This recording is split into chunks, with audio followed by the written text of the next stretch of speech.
बताए।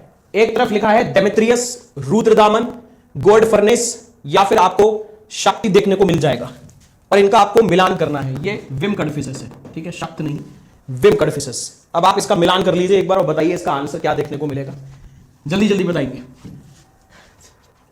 देखिए मैंने आप लोगों को बताया था डेमेट्रियस प्रथम जो है ये हिंद यवन शासक था, जिसने सबसे पहली बार भारत पर आक्रमण किया था। हिंद यवन शासकों को यूनानी शासक भी कहते हैं। तो ए का आंसर तो आपका यहां पे 3 आना चाहिए, तो अगर यहां पे सी जवाब देंगे तो ज्यादा बेहतर रहेगा। इसके अलावा रुद्रदामन मैंने बताया था ये शकों का शासक था, और शकों को अपनी भाषा में सीथियन भी बोला गया था। फिर विम कड़फिसस मैंने आपको बताया था किसका, ये कुषाणों का शासक होगा। तो सही आंसर आपको जो देखने को मिलेगा वो यहां पे सी है। क्या बात है भाई, 100% लोगों का जवाब जो है वो यहां पे सही देखने को मिल जाएगा। ठीक है, कौन सा शिलालेख रुद्रदामन प्रथम की विभिन्न उपाधियों के बारे में बताता है, उपलब्धियों के बारे में? जूनागढ़, भिट्टारी, नासिक, या फिर आपको यहां पर सांची देखने को मिल जाएगा, बताइए।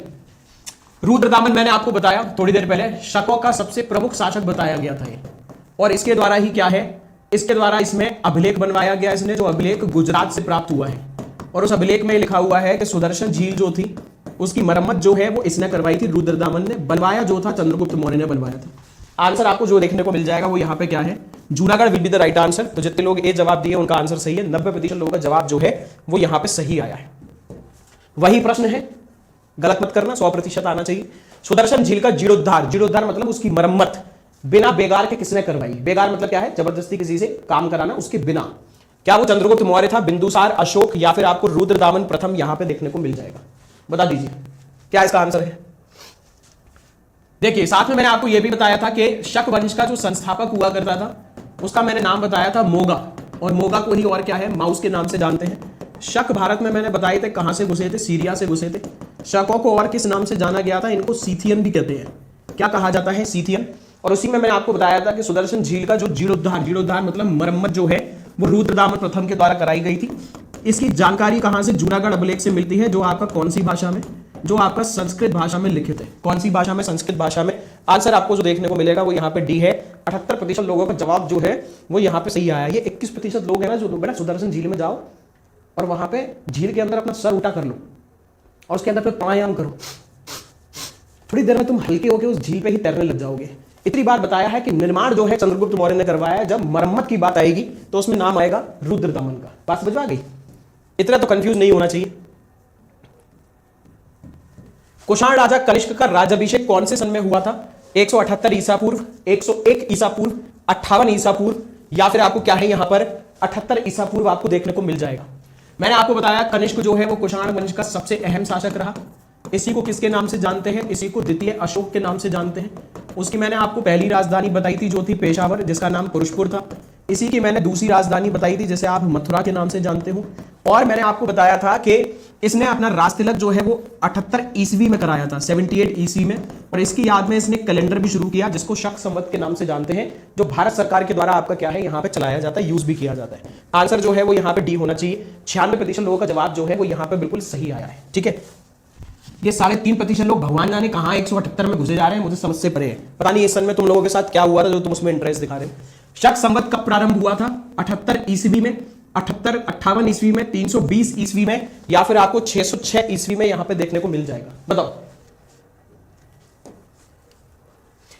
देखिए शक संवत जो है 606 ईस्वी में आपको आगे जरूर पढ़ाऊंगा। एक राजा था हर्षवर्धन, उसका राज तिलक हुआ था 606 ईस्वी में। तो यहां पे इसका आंसर तो होगा हर्ष संवत, वो हम आगे पढ़ने वाले हैं। ठीक है, इसके अलावा शक संवत मैंने आपको बताया जब कनिष्क का क्या है, जब कनिष्क का राज तिलक हुआ था। ठीक है, कौन से सन में? 78 ईस्वी में हुआ था। उसी की याद में शुरुआत की गई थी किसकी? शक संवत की। आंसर आपको जो देखने को मिल जाएगा यहाँ पे क्या है, वो आपका B will be the right answer है। बात समझ में आ गई? ठीक है, क्या इसका आंसर होगा? 20 का सही जवाब आपको देखने को मिल जाएगा। लेट्स सी कितने लोगों का, 57% लोगों का जवाब जो है वो यहाँ पे बिल्कुल सही आया है। तुम लोगों को विक्रम संवत और शक संवत में मतलब नहीं समझ में आया? अभी थोड़ी देर पहले पढ़ा रहा था, जब कमेंट सेक्शन में तुम बता रहे थे, यहाँ पे ध्यान होता तो तुम ऐसा नहीं कर रहे होते। मैंने आपको बताया था विक्रम संवत की शुरुआत जो है, जहां पे तुम बता रहे थे ना सर गलती हो गई है आपसे लिखने में, वो विक्रम संवत, उसमें मैंने आपको बताया था 57 ईसा पूर्व। शक संवत जो है वो है 78 ईस्वी। ठीक है, कहीं पे अगर 58 भी लिखा हुआ है तो वो गलत नहीं है, यहाँ पे 57-58 ईसा पूर्व। चलते हैं नेक्स्ट वाले की तरफ। अब देखो तुम फंसोगे। शक संवत और विक्रम संवत में कितने वर्ष का अंतर था? 57 वर्ष, 78 वर्ष, 135 वर्ष, या फिर आपको 320 साल यहां पे देखने को मिल जाएगा। ठीक है, बताओ। देखिए शक संवत क्या है, 78 ईस्वी। ठीक है, विक्रम संवत मैंने आपको क्या बताया था, वो था आपका 57 ईसा पूर्व। और ईसा पूर्व का सन हमेशा ईस्वी में जोड़ा जाता है। ठीक है, बात समझ में आ गई। आपका ईसा पूर्व का सन हमेशा ईस्वी में जोड़ा जाता है, तो इन दोनों में आपसे अंतर पूछ रहा है कितना होगा, तो 8 और 7 15, 7 और 5 12, 135 साल ये आपको बीच में डिफरेंस देखने को मिलेगा। जैसे सिंधु घाटी सभ्यता के बारे में कहते हैं कि ये 2500 ईसा पूर्व पुरानी है, तो आज के हिसाब से कितनी पुरानी होगी, 2026 चल रहा है, ईसा पूर्व का सन हमेशा जोड़ा जाएगा, तो ये आपका कितना हो जाएगा, करीबन 2500 साल, सॉरी करीबन 4500 साल पुरानी आपको सिंधु घाटी सभ्यता देखने को मिलेगी। हमेशा ईसा पूर्व का सन जो है वो ईस्वी में जोड़ा जाता है। आंसर आपको जो देखने को मिलेगा वो यहाँ पे सी है। 68% लोगों का जवाब जो है वो यहाँ पे सही आया है सिर्फ। ठीक है, विक्रम संवत कब शुरू हुआ था वो बता दो, 78 ईसा पूर्व में, 57 ईसा पूर्व में, 72 ईसा पूर्व में, या फिर आपको 56 ईसा पूर्व में मिलेगा। ये जिसने भी ये प्रश्न गलत किया ना, जमीन में डाल के मारा जाएगा, घसीटा जाएगा जमीन में डाल के। लड़के को तो टच नहीं कर सकते, उसके लिए अलग से महिला बुलाई जाएगी, महिला से पिटवाया जाएगा। ठीक है, अलग से। और जो सांड और भैंस है उनको तो उधेड़ दो, जो भैंसा